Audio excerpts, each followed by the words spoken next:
বর্ষা এলে আগরতলা সহ বহু এলাকায় লক্ষ্য করা যায় জলাবদ্ধতা। আর অবশেষে এবার ঘুম ভাঙলো পূর্ত দপ্তর সহ পুর নিগমের আধিকারিকদের। নাগরিক দুর্ভোগ কমাতে এবং স্থায়ী সমাধানের পথ খুঁজতে এবার উদ্যোগী হয়েছে দপ্তর এবং সেই লক্ষ্যকে সামনে রেখেই আগরতলার প্রজ্ঞা ভবনে শুরু হয়েছে দুদিন ব্যাপী ব্রেনস্টর্মিং সেমিনার। রাজ্য সরকারের পূর্ত দপ্তর ও জলসম্পদ দপ্তরের যৌথ উদ্যোগে আয়োজিত সেমিনারের মূল প্রতিপাদ্য জলবায়ু পরিবর্তনের প্রেক্ষাপটে আগরতলা শহরের জলাবদ্ধতা ও নগর ড্রেনেজ সমস্যা, চ্যালেঞ্জ এবং ভবিষ্যতে কি করণীয়। সেমিনারের আজ উদ্বোধন হয়েছে। অনুষ্ঠানে উপস্থিত ছিলেন ডেপুটি মেয়র মনিকা দাস দত্ত, রাজ্য সরকারের সচিব কিরণ গীতে, আগরতলা পুর নিগমের কমিশনার সাজু ওয়াহিদ এবং সাজু ওয়াহিদ সহ বিভিন্ন দপ্তরের আধিকারিক, বিশেষজ্ঞ, গবেষক, অন্যদিকে নীতি নির্ধারকরা। কি উঠে আসছে সচিব কিরণ গীতের বক্তব্য শুনুন। Drains on the Akora Road from Vidurgata Chomani to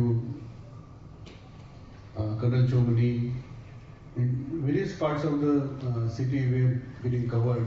So there was apprehension that open drains are very easy to clean, and then if the drains are closed, how do we clean? So see, most of our apprehensions, they come because of lack of exposure and lack of knowledge. So closed drains does not mean that they are difficult to clean.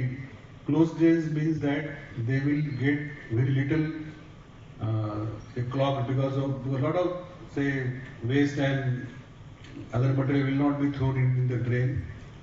And they have a very good system of, say, having a pits after every 20-50 meter depending on the capacity of the drain.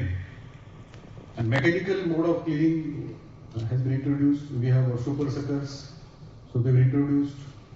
A lot of cleaning nowadays happens mechanically. Manual cleaning is also banned by Government of India.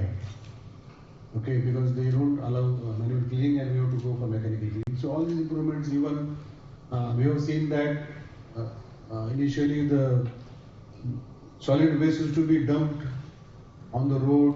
Then after that some দুদিনের এই আলোচনায় শহরের জলাবদ্ধতার মূল কারণ, বিদ্যমান drainage ব্যবস্থার সীমাবদ্ধতা, জলবায়ু পরিবর্তনের প্রভাব এবং আধুনিক ও দীর্ঘমেয়াদী সমাধান নিয়ে বিস্তারিত মতবিনিময় হবে বলে জানা গেছে।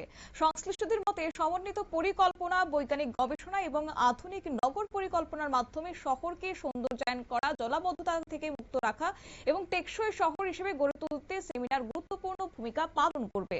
তবে অবশ্যই সচেতন নাগরিকদের বক্তব্য, সেমিনার, আলোচনা কিংবা পরিকল্পনার সেক্ষেত্রে অভাব না থাকলেও প্রশ্ন একটাই যে বর্ষা শেষ হওয়ার আগে শহরবাসী জলাবদ্ধতার দুর্ভোগ আদৌ কি কমবে, নাকি সবটাই থেকে যাবে কাগজে কলমে আর সবটাই থেকে যাবে সেমিনারের মধ্য দিয়ে?